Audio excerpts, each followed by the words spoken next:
Hello students, आज मैं आपको गृह विज्ञान का पाठ 6 जल स्रोत तथा उसके उपयोग के बारे में बताऊंगी। सबसे पहले समझते हैं कि जल क्या है। देखिए, जल एक पेय पदार्थ है जिससे प्रत्येक प्राणी जो है भली भांति परिचित है। यानी कि हमारे जीवन के लिए जल जो है बहुत ही अनिवार्य है। जिस प्रकार से वायु के अभाव में कोई प्राणी कुछ पल तक ही जीवित रह सकता है, उसी प्रकार जल के अभाव में प्राणी कुछ दिन के बाद जीवित रह पाना असंभव हो जाता है।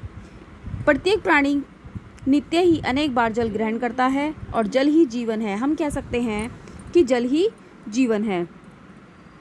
प्राणियों के अतिरिक्त वनस्पति जगत के लिए भी जल एक अत्यधिक आवश्यकता है। अब है जल का महत्व। देखिए, प्राणी मात्र को जल की आवश्यकता निरंतर रहती है। जल हमारी प्यास को बुझाने के काम आता है। भोजन व सभी खाद्य पदार्थों में या सामग्रियों में जल का कुछ अंश जरूर होता है। इसके अलावा हमारे शरीर में 70 से 75% भाग जो है वो जल का होता है और संपूर्ण पर्यावरण में भी जल की अधिकता होती है। हमारे पूरे भूमंडल पर में 3/4 भाग पर जल है। यह जल मुख्यतः सबसे ज़्यादा समुद्र में है और इसमें समुद्र का जो जल है वो वाष्प बनकर ऊपर उड़ता है और फिर बारिश के रूप में, वर्षा के रूप में वही जल हमें प्राप्त होता है। इसके अलावा जल का जो महत्व है, जल का प्रयोग भोजन पकाने में, नहाने में, धोने में, सफाई करने में व फसलों को उगाने के लिए, इसके अलावा विद्युत निर्माण के लिए और किया जाता है, जिसके लिए जो कि हमारे लिए बहुत ही आवश्यक है। अब है शरीर एवं स्वास्थ्य के लिए जल का महत्व। सबसे पहले है प्यास शरीर की नैसर्गिक आवश्यकता है। जल द्वारा ही हमारी प्यास बुझती है। देखिए, हमें अगर प्यास लग रही है तो हम कोल्ड ड्रिंक पी लें, चाय पी लें, कॉफ़ी पी लें, लेकिन हमें जब प्यास लगती है तो हमें हमारी जो प्यास बुझती है वो जल से ही बुझती है। इसके बाद है हमारे शरीर की कोशिकाएँ जो होती हैं वो एवं अन्य अंगों के जो निर्माण के लिए जल का बहुत बड़ा योगदान होता है। हमारे रक्त में भी मुख्य जो अवयव होता है वो जल ही होता है और ये रक्त को तरल बनाए रखता है। जल की कमी से हमारा शरीर में जो रक्त होता है वो गाढ़ा हो जाता है तथा उससे शरीर में अनेक प्रकार के कष्ट उत्पन्न हो जाते हैं। शरीर में होने वाली जो पाचन क्रिया होती है वो भी, उसमें भी जल का बहुत बड़ा योगदान है। और हमारे शरीर की जैसे विभिन्न ग्रंथियाँ होती है उनसे कुछ रसों का स्राव होता रहता है। इन रसों को भी जल से ही तरलता प्राप्त होती है। शरीर के तापमान को स्थिर बनाए रखने में भी जल का बहुत बड़ा योगदान है। इसके अलावा हमारे शरीर में उत्पन्न होने वाले विजातीय तत्वों के विसर्जन का कार्य भी जल के माध्यम से ही होता है। देखिए, हमारे शरीर में विभिन्न प्रकार की क्रियाएं होती हैं जिनके कारण जो है बहुत से विषैले तत्व जो हैं हमारे शरीर में बनते रहते हैं। तो ये विषैले तत्व जो है मलमूत्र और पसीने के रूप में हमारे शरीर से बाहर निकलते हैं। जल हमारे शरीर की त्वचा को कोमल एवं चिकना बनाए रखने में भी सहायक होता है। जल के सेवन से हमारी जो है सुस्ती, थकान और उदासीनता दूर हो जाती है और प्रतिदिन जल से स्नान करने से हमारा शरीर स्वस्थ और स्वच्छ बना रहता है।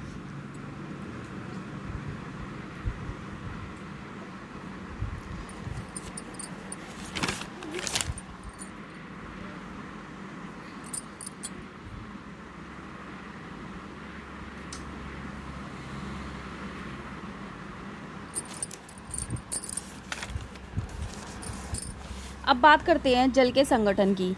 तो देखिए, एक इंग्लैंड के वैज्ञानिक थे जिनका नाम कैविडिश था। अरे यार, ये तो बहुत जाता है।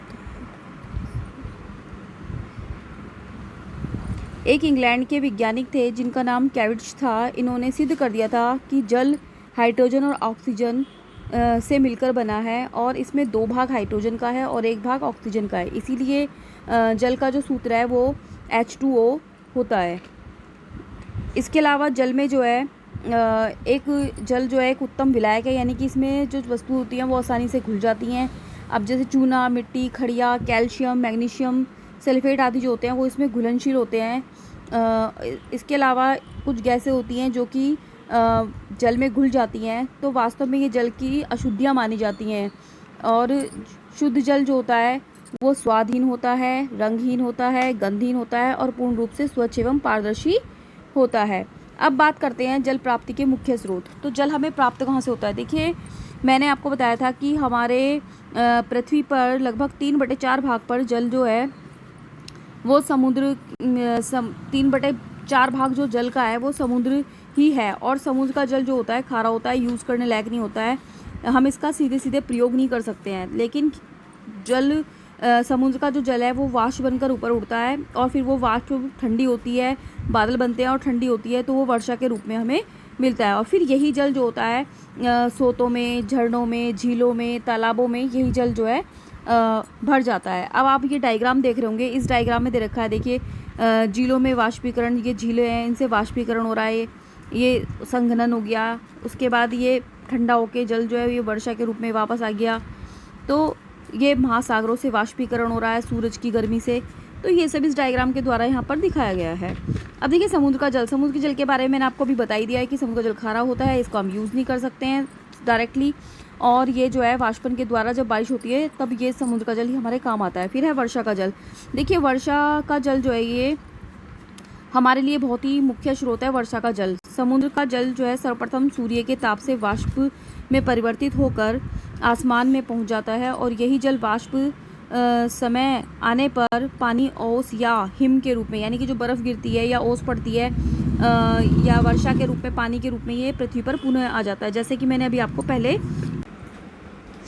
हाँ, वर्षा का जल जो है वो अपने आप में शुद्धतम जल होता है, परंतु वायुमंडल में बहुत सारी अशुद्धियाँ जो होती हैं वो उसको दूषित कर देती हैं। जैसे वायुमंडल में धूल के कण हैं, विभिन्न लवण गैसें हैं, रासायनिक तत्व हैं, अनेक वस्तुएं हैं या छोटे छोटे कण हैं, वो सदैव क्या होते हैं, वायु में उड़ते रहते हैं। और यही सब क्या होता है कि वर्षा जब होती है तो उसके जल में घुल जाते हैं।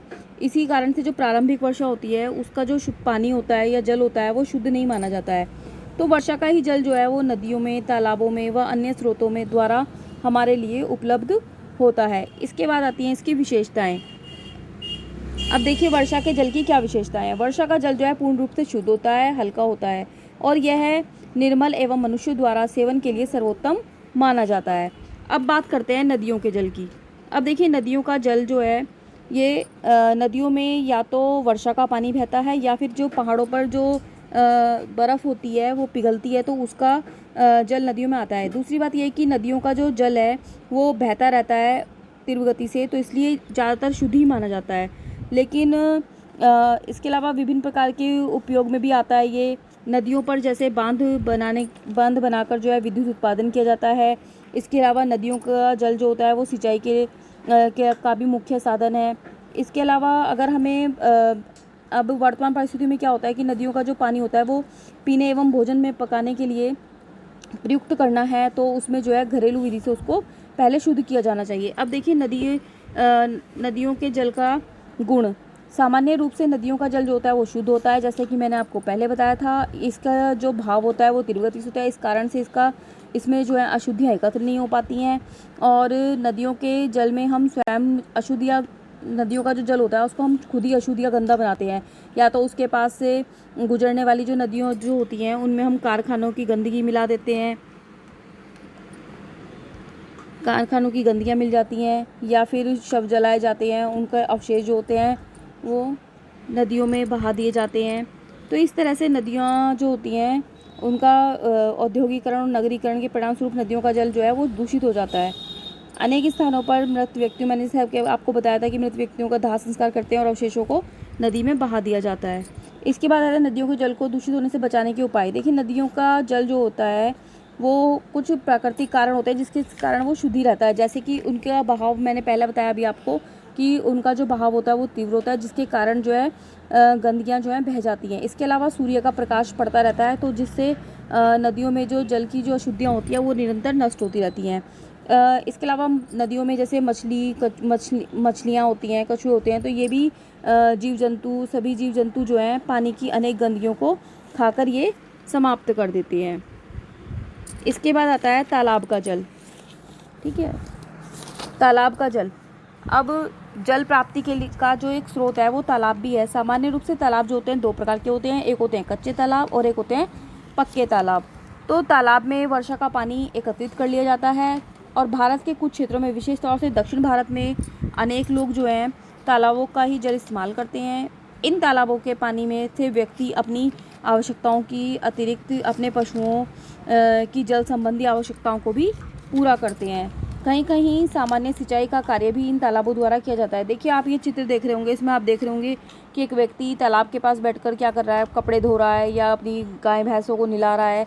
तो ये सब क्या है कि तालाब के पानी को गंदा कर रहे हैं और तालाब के पानी को गंदा करते हैं। तो सबसे प्रमुख कारण जो है वो जल का एक ही स्थान पर जो ठहरा रहना होता है, इससे जो है जल गंदा होने की संभावना ज़्यादा रहती है। इसके अतिरिक्त तालाबों में जो है तरह तरह का कूड़ा करकट, घास पत्ते आदि भी डल जाते हैं जो इसके पानी को अशुद्ध कर देते हैं। तो तालाब के जल को दूषित होने से बचाने के लिए हमें क्या करना चाहिए? देखिए, यदि संभव हो तो पक्के तालाबों का निर्माण कराना चाहिए। यदि तालाब कच्चा हो तो उसके आसपास पक्का घाट बनवा देना चाहिए। तालाब के चारों ओर की दीवार कुछ ऊंची ऊंची बनवा देनी चाहिए ताकि वहाँ पर जानवर ना आ सकें और पशुओं से उन्हें बचाना चाहिए। तालाब से बाहर से गिर जाने वाला जो कूड़ा करकट होता है उसको समय समय पर निकालते रहना चाहिए।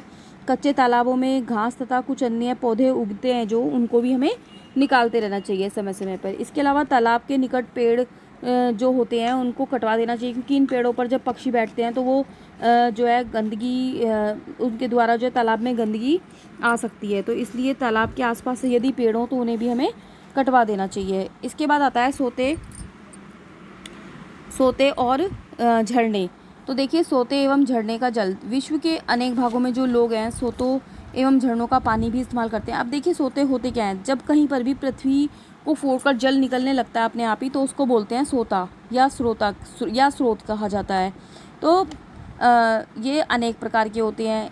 तो इनमें कुछ तो जो होते हैं वो केवल शुद्ध जल के होते हैं और कुछ ऐसे सोते होते हैं जिनमें लवण युक्त होते हैं या जिनमें गर्म पानी भी निकलता है। और कहीं कहीं पर जो ये सोते होते हैं इनमें गंधक की भी पर्याप्त मात्रा होती है, जो कि पेट और त्वचा से संबंधित अनेक उपचार जिनसे हो सकता है। या देहरादून में सहस्त्रधारा नाम का एक स्थान सोता है जहाँ पर जो है गंधक युक्त पानी निकलता है। तो ऐसे पानी में नहाने से जो है स्किन की प्रॉब्लम्स जो होती हैं वो ख़त्म हो जाती हैं। इसके बाद आता है झील।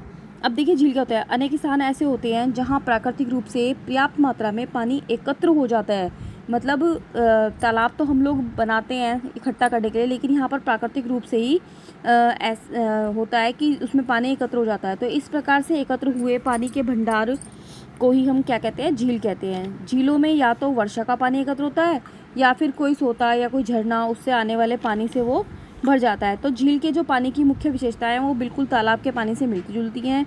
और झील के पानी को दूषित होने से बचाने के लिए भी हमें वही उपाय या वही सावधानियां बरतनी चाहिए जो मैंने अभी आपको तालाब के लिए बताई थी। अब इसके बाद आते हैं कुएं। देखिए, कुएं जो हैं भारत में बहुत जगह जो है जल प्राप्त करने का मुख्य स्रोत कुआं है।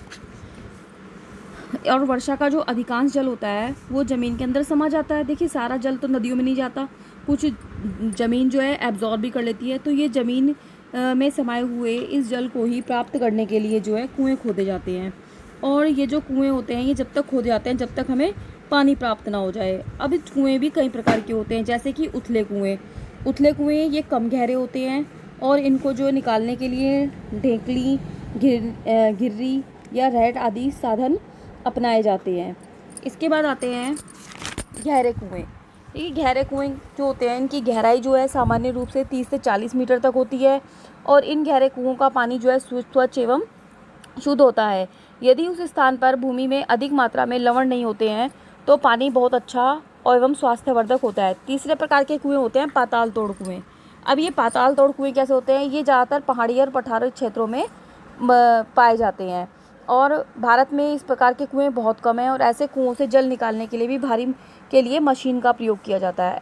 जल गंदा होने के कारण, अब देखिए जो कुएँ का जल होता है उसके गंदे होने के भी कुछ कारण होते हैं, जैसे कि कुएँ के पानी को मुख्य रूप से जो है मनुष्य स्वयं गंदा करते हैं। गंदे बर्तन द्वारा कुएं से पानी निकालना या कुएं में घुसकर नहाना या नहाते समय थूक देना, मूत्र त्याग कर देना, ये सब अनुचित जो कार्य हैं ये सब कुएं के पानी को अशुद्ध कर देते हैं। कच्चे कुओं का पानी मिट्टी के निरंतर शरण से गंदा होता है। जो कच्चे कुएं होते हैं यानी कि जिनके चारों तरफ मुंडेर नहीं होती है पक्की, तो क्या होता है कि जब बारिश होती है तो या हवा से जो मिट्टी होती है वो उसमें बहकर या उड़कर चली जाती है। सामान्य रूप से कुएं जो हैं वो ऊपर से आपने देखे होंगे कि ज़्यादातर खुले ही होते हैं। तो क्या होता है कि जो खुले कुएं होते हैं इनमें घास, पत्ते, फूस इत्यादि कूड़ा करकट गिर जाते हैं। और यदि कुएं में मुंडेर बनी हुई नहीं है तो बाहर से गंदा पानी जो है वो भी आकर कुएं में गिरता है। इसके बाद है कुएं के जल को दूषित होने से बचाने के लिए हमें क्या करना चाहिए। सबसे पहली बात तो है कुएं की दीवार अंदर से पक्की होनी चाहिए, कम से कम 3 फुट ऊंची पक्की मुंडेर भी ऊपर होनी चाहिए। कुएं के आसपास भी ईंटों का फर्श बिछा देना चाहिए ताकि गंदगी ना जाए, रिसकर कुएं में ना जाए। कुएं के निकट कपड़े आदि नहीं धोने चाहिए। कपड़े धोने का पक्का स्थान कुएं से कुछ दूरी पर होना चाहिए। कुएं के ऊपर छतरीनुमा छत होनी चाहिए ताकि ऊपर से आने वाली कोई गंदगी उसमें ना गिरे। कुएं से जल निकालते समय सावधानी रखनी चाहिए। स्वच्छता एवं सफाई बनाए रखने के लिए कुएं का जल भी साफ एवं शुद्ध रहता है। समय समय पर कुएं की सफाई करवाते रहना चाहिए। और कुएं में वर्षा के दिनों में संक्रामक रोग के फैलने पर लाल दवा, पोटेशियम परमैंगनेट अवश्य डाल देना चाहिए। उपयुक्त वर्णित उपायों को ध्यान में रखकर निर्मित कुओं को आदर्श कुएं की श्रेणी में रखा जाता है। यानी कि आपको अगर बोर्ड में क्वेश्चन आ जाता है कि आदर्श कुआं किसे कहते हैं, तो मैंने अभी आपको जो कुएं के जल को दूषित होने से बचाने के उपाय बताए थे, इसके अंतर्गत ही ये सब कुछ आएगा। तो ये अगर ये सारी क्वालिटी किसी कुएं में है तो वो आदर्श कुआं माना जाएगा। अब आता है जल संरक्षण। देखिए, जल हमारे लिए बहुत ही इम्पोर्टेंट है और हमारी भावी पीढ़ी के लिए अत्यंत आवश्यक है। इसलिए जल का हमें संरक्षण करके रखना चाहिए। घरेलू स्तर पर जल को व्यर्थ में बहाने पर नियंत्रण लगाना चाहिए। इसके लिए जो है ध्यान रखें कि पानी का जो नल है केवल उतनी ही देर चलाएं जितनी देर हमें उसका काम है। कई बार आपने देखा होगा कि हम ब्रश करते रहते हैं और हमने टंकी खोल के छोड़ दी तो हमारा पानी वो वेस्ट होता है। इसके अलावा कहीं घर पर धुलाई रोज़ ना करके कभी रोज़ पोछा लगा लेना चाहिए तो कम पानी में काम हो जाएगा। इसके अतिरिक्त इस बात पर भी विशेष ध्यान रखना चाहिए कि पानी के नल को केवल उतने ही समय के लिए खोलें जब तक उनमें आवश्यकता हो। इसके बाद है पानी की खराब टोंटियों को तुरंत ही बदलवा देना चाहिए। आपने देखा होगा कई बार पानी की जो टंकियाँ होती हैं वो टपकती रहती हैं तो उससे पानी बहुत वेस्ट होता है। तो जल संरक्षण के प्रति जागरूकता विकसित करने के लिए प्रतिवर्ष 22 मार्च को विश्व जल दिवस मनाया जाता है। Thank you.